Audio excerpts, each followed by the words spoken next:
Coming up on this episode of Outlook TV. Transform Festival's Drag Transforming. Drags Benny, a Pride fundraiser. Ottawa's Capital Pride Pageant. And much, much more. Hello and welcome to Outlook TV. I'm Rebecca Wyman. And I'm Robert Mackay. And lucky you're watching the queer magazine news show that brings you the stories that matter the most from this coast to that coast. We're going to kick it off in Vancouver at the York Theatre. They had Drag Transforming, part of the Transform Festival. And let me tell you, Rebecca, I could use a little transformation myself. Really? You look perfect. No, I need some injections, some surgery. Drag makeup ain't enough for this thing. Hey viewers, we're here at the York Theatre in Vancouver and we're here to see a show called Drag Transforming. It's all part of this festival that's going on called Transform, a cabaret festival. Let's go in and check it out. To the beat I drum.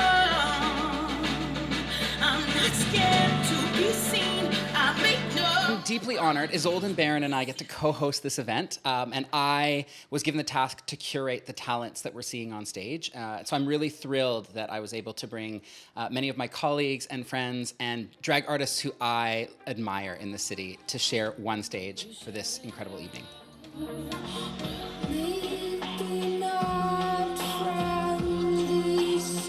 Drag Transforming is a beautiful array of drag. It is part of the Transform Cabaret Festival. So it's a festival that's looking at cabaret performance by Indigenous and non-Indigenous artists. And so we have an incredible lineup of First Nations drag queens and drag performers and drag talents from across the city in all kinds of different styles of drag. I love him. I don't know why. I'm doing a couple of performances, and both of them are ones that really, I believe, speak to my artistry, but also it honors the festival in general. So I'm doing one that is something that is about going back in time and really offering a real presence, like a torchy kind of song, which is, it's a visual. Hopefully there'll be a lovely moment that people can get lost in. The other one that I'm doing is one to my roots. I'm a First Nation person, so I'm doing one that is inspired by that culturally. I believe the festival really celebrates Indigenous people and artistry in general, so I think that it is amazing that the culture has really provided a real resource of community and celebration, and also a real focus on the power of unity, that when you come together and you tell a story, that everybody is included.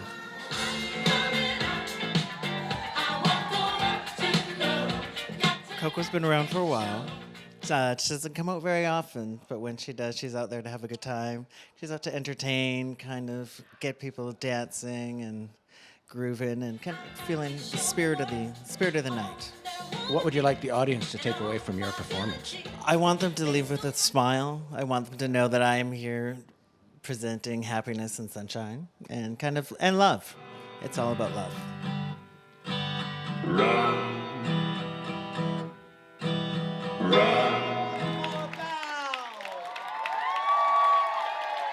I feel totally drag transformed. This has been John Crossan at the York Theatre in Vancouver. We're going to head over to Montreal now for a piece about balls.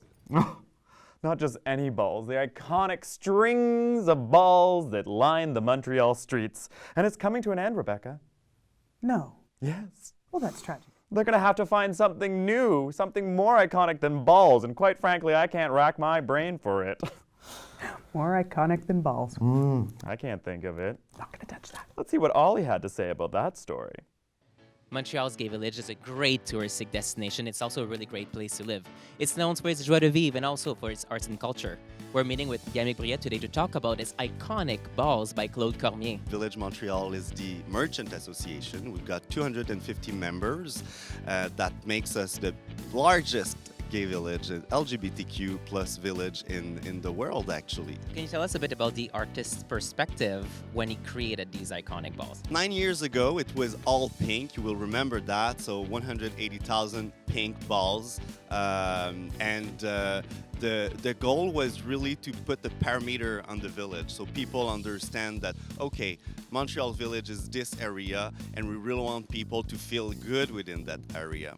And slowly but surely we wanted to make that concept evolve, and we finally decided to take the colors of the LGBTQ plus flag and take some nuances. So we now have 18 colors.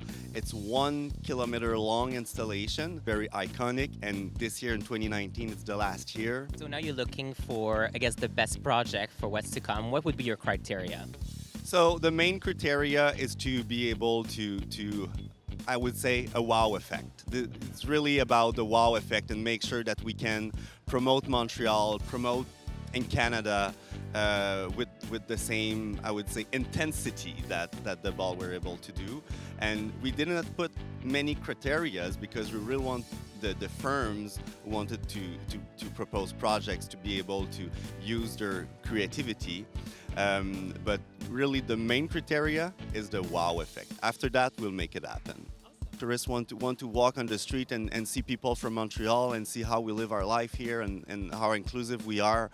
And we really want to work on make sure that in terms of businesses there's a mix so people can find a little bit of everything and have fun, but also be able to shop around.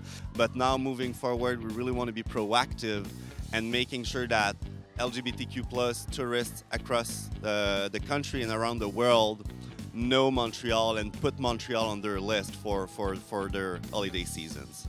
We have 255 businesses to visit, so you can spend your all day during your visit in Montreal and walk around St. Catherine Street. We are close to the water too, so you can go see the water. And of course, during Pride season, the Faubourg Park is 10 minutes walk from here, so there's an amazing programmation that you can see as well. This may be the last year for this Pride Flag inspired installation, but make sure you come back to Montreal next year to see what's next. From the heart of Montreal's village, this is Ollie for Outlook TV. It's time for us to take a little break. I need to teach Rebecca how to tongue pop correctly. You sound like you're chewing.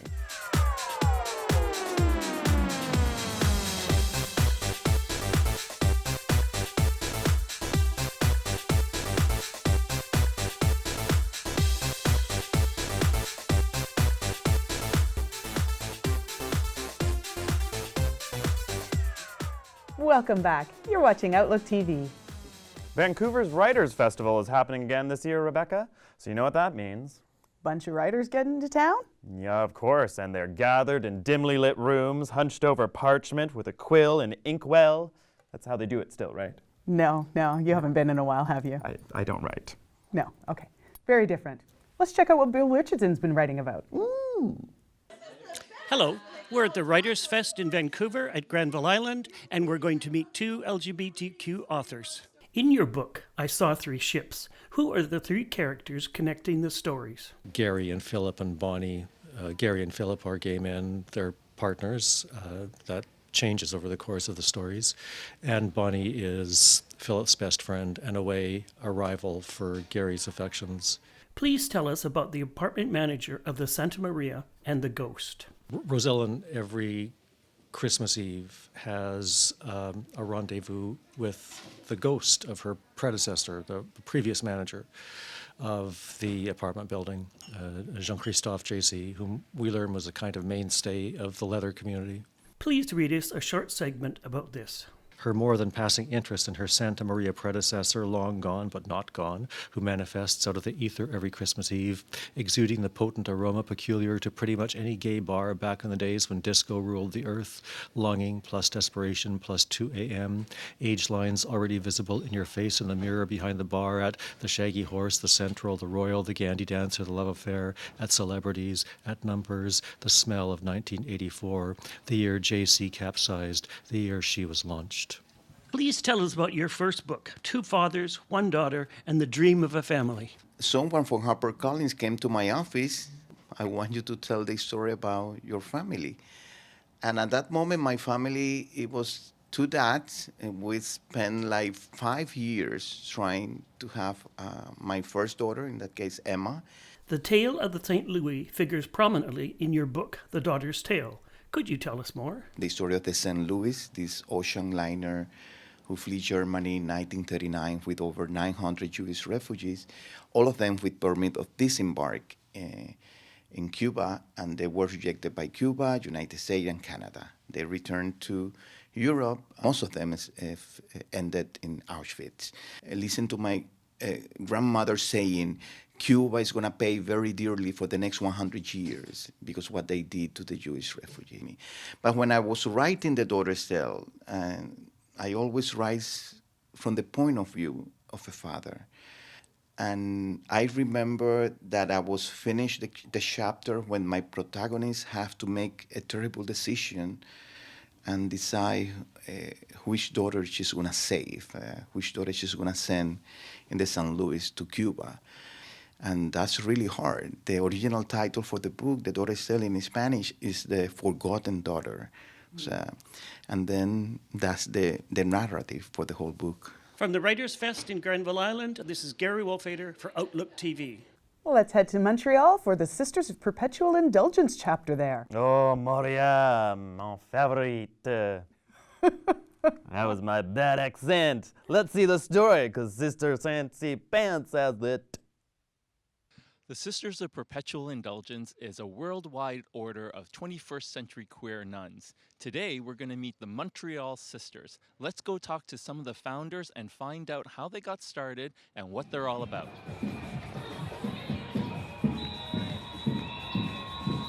By one of the 4 founding members of the Convent of Montreal. And who are the others? There's Sister Mistra, there's Sister Cherry, Sister Sissi Fifi Wee Wee Ha Ha, and Sister Emile. We started about 6 years ago, but the registration had been done in the province of Quebec 4 years ago. So there was like 2 years we were in process of creating the house with the help with Sister Mistra. And she's from the Panam House, and there was also Sister Rose from Panam. I'm just the sister coming from France, originally from Panam House in Paris. And when I arrived here, my desire was just giving the opportunity for Quebecers to find their own way to be a sisters, and to be a sister especially from Montreal. All hail the condom, the lube, the PrEP, and the free clinic. We do ministry bar, we do come and see the population. So we're kind of a service organization more than a fundraiser organization. So we're here to celebrate, we're here to be with the people when they're happy, with the people when they're sad, commemorate, like being at Pride is very important for us. And people have an overflow, so they can meet the sisters, and if they need like special time to just talk a little bit, it can help them. We decide few rules as possible, and it's the desire is making the sisters. So if you came in this house as you are, you will try to find for you the better way to be a sisters. I was understanding more Canadian values through the sisters here, as well as my history was basically marching, not just coming during the marches, but throughout the year for different manifestations. I was here for when the sisters elevated. For the young generation, and especially about HIV, it's really important for them to connect with the older generation. Most of our brothers and sisters died, and they have no occasion to transmit this history. And the sisters have this 40 years of history, and they can build some bridge, some connection. It's important for the sister to say, remember it. Remember your history, you're part of this history, and you're the future of this history. We do events. Feel free to come and see us and talk to us. Merci, mes sœurs. This is Sister Fancy Pants for Outlook TV in Montreal. Say, Rebecca, do you know what you get when you strap a pair of heels onto a set of boiled, or should I say poached eggs? Drags Benny! That's right. Drag queens aren't the only thing that are international in affair. There's also some breakfast on the run. Yep, it went to Edmonton, it went to Calgary, and now it's Vancouver's turn. Dish it up. I am so excited because this morning I get to have brunch and watch some awesome drag queen performances for Drag Benny, the only traveling drag brunch in Canada. And on top of that, Drag Benny is a fundraiser for the Vancouver Pride Society. Drag's Benny is a pop-up drag brunch series that started in Calgary about a year and a half ago, and it's meant to support local pride societies during their off-season. Can you tell us about it, Noor? It's a media company, but it's also a culinary events company. So we run a lot of events throughout the year, typically in Western Canada, and Drag's Benny is one of our event series where we try and give back to the community. Eat North is a foodie organization, so we get a really elevated brunch and stellar performances. So it's just a total Vancouver experience. TD's been involved in LGBTQ2+ space for a long time, and obviously we partner with Vancouver Pride Society for a long time. It really makes sense for us to partner with Eat North on this one. It's something to do in Vancouver when it's a little bit wet. And the thing that makes this one particularly different is that, one, it's all ages, which is just fabulous, and two, it is kind of raising money and awareness for the Vancouver Pride Society, so the money is actually going somewhere very specific. It's an event outside of sort of the community, the core community, where everybody can come to it. I mean, today we have kids in the audience, we have adults, and we have friends and boyfriends and husbands, and it's a great crowd today. A huge inspiration and big part of my life is I've been in the fashion world for 10 years. And when I started doing drag, I was like, this is an amazing way to pull fashion into drag and really just embody everything I've learned, I've studied, worked in. I was like first coming out and stuff like that. Like there wasn't really anything out there that was like crazy explosive, like in your face, like positive and all that kind of stuff. So I think it's really good that now we're in like this day and age, like to give other people that kind of message that like you don't need to be scared and you don't need to worry about anything. It is drag, it is amazing food, it is great people. You meet and you see so many people that you wouldn't see on a regular basis. If you are not here, you better come here next time. I've been doing the Drag's Benny's brunches for a year and a half now. We've been all over Canada. I like to do songs that invoke good energy with me, but also like songs that people may not always be listening to, but they're like, oh my God, when this comes on, they're singing along and they're like having a good time. I'm all about like good energy.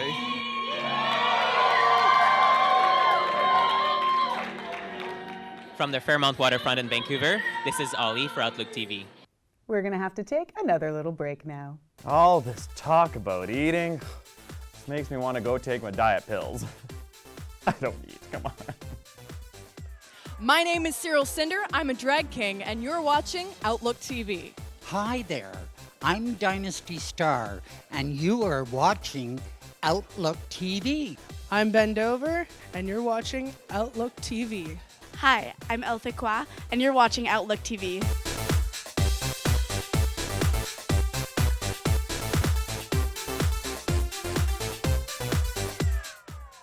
Welcome back. You're watching Outlook TV.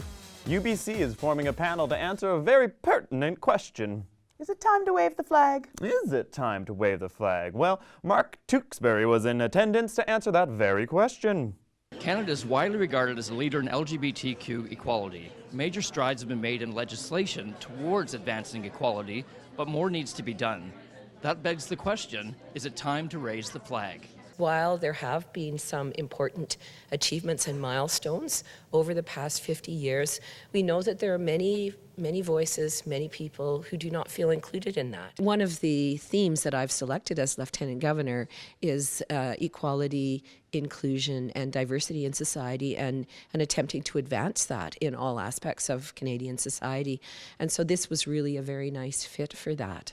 At that time, gay men who had consensual sex in private were not charged anyway. But in everything else, of course, there were many charges and convictions. So that change that took place in 1969 it really didn't make the kind of legal changes that needed to happen. You know, like with anything, one can reflect on the progress that's been made, and I think that's really important because it helps empower us when we take on really tough challenges around human rights. To know our own power when we work together, when we have a strong voice, it's really, really important to take that time to celebrate and to feel that power that we have to change things. But never rest on our laurels. Human rights are something that we always have to be vigilant about. We always have to fight for them. Really kind of an excitement for that to be seen on the outside, that they are supporting LGBTQ 2+ communities, but that does not necessarily translate with how people on the inside are feeling, especially more marginalized, lower paid workers, folks of color, trans folks especially. You know, I think it's time to wave the flag in the sense that, yes, we have come a long way in the 50 years. We've made a lot of advances. There's a lot more work ahead, and there is a lot more to do for many members of our community, whether you're a person of color, whether you're a refugee. When I came out in 1998, I really thought it would be 5 or a maximum 10 years that this might be a non-issue in sport.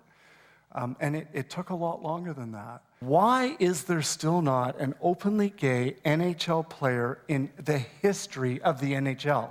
Not even a retired hockey player has come out. We live in a great country, no question about it. We're one of the better countries in the world, I think, to be a member of the LGBTQ+ community. And there's still a long way to go. I mean, I can feel super safe in Vancouver and Toronto and drive a few hours outside of Calgary or some smaller town in Ontario and maybe not feel so safe anymore. So as great as our country is, we still have a ways to go. This question revolves around the recent Jen Smith talk, and her comments about the SOGI curriculum. And one of the things that I heard in my conversation with some of the panelists today, which was very moving and impactful, and I feel it, is really the mental well-being and feeling of safety of the trans community with the presence of that speaker. And it's all going to be integrated into the conversation. I will bring that back to the Senate. I'll bring that back to the Board of Governors as we think about our path forward. So. Thank you for answering that. I believe that we have a lot of privilege here as Canadians. We have a privilege that comes from the fact that homosexuality has been decriminalized 50 years ago. Gay marriage has been part of our life, our day lives now. And I do believe that privilege comes with a responsibility. We have a responsibility towards our siblings in the LGBTQ community who live across the world. Those folks are looking at Canada as a sanctuary for themselves, as a leader in the global movement towards legalizing gay rights. It's also important for all of us as individuals to take opportunities to have, thoughtful and nuanced conversations with the people around us about some of these big questions. And I think in that way we will be able to move forward towards that shared vision of true equality. Let's head to Ottawa for the Capital Pride Pageant. Ottawa is putting on the poshest of pageants to ensure that everyone there, be it Mr., Mrs., or Mix, are given the appropriate sash. Ready to look fabulous, Canada? We are here at the Delta Ottawa City Centre Hotel for tonight's pageant, where we're going to find out who will be Capital Pride's Mr. Capital Pride, Miss Capital Pride, and MX Capital Pride. I want to be Mr. Capital Pride because I want to be able to hold the title of one of the best drag kings in Ottawa for the year of 2019. I know a lot of other performers who have been able to hold the title, and I'm hoping it's my year. And I want to try to use that moniker and that title to help promote drag kings within the community and within the city, and hopefully get us onto some more stages, into some more avenues, into some more opportunities, because we absolutely deserve them.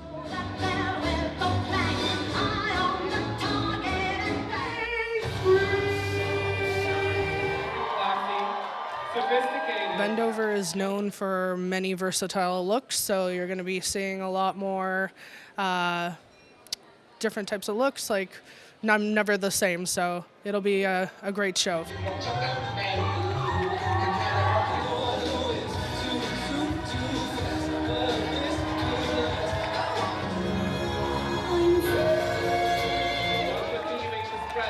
I'm competing for Miss Capital Pride. I've been part of this community for the last 10 years. I think it's important to accept the responsibility of ambassador of our community.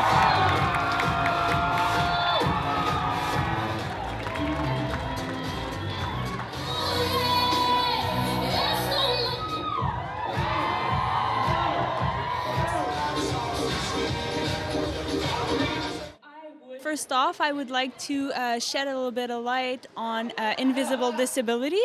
I myself have a brittle bone condition, and I also suffered a stroke.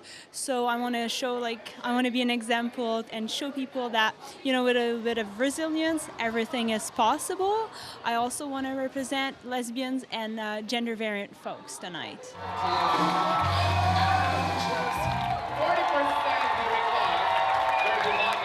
Well, I'm a gender fluid individual whose drag likes to range the full spectrum of gender. So I think, why not? Just have fun.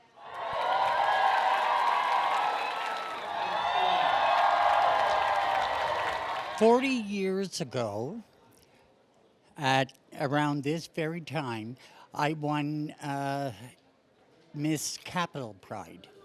And I'm just here to have a hell of a lot of fun.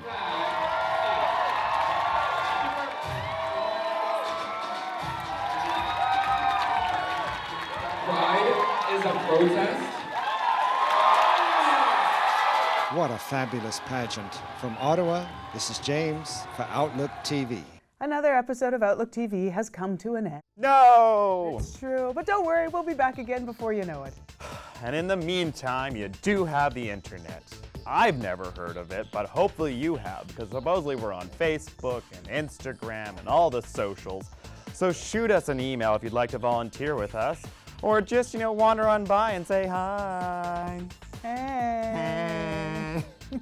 Thanks so much for joining us. I'm Rebecca Wyman. And I'm Robert Mackay. Stay fabulous, Canada.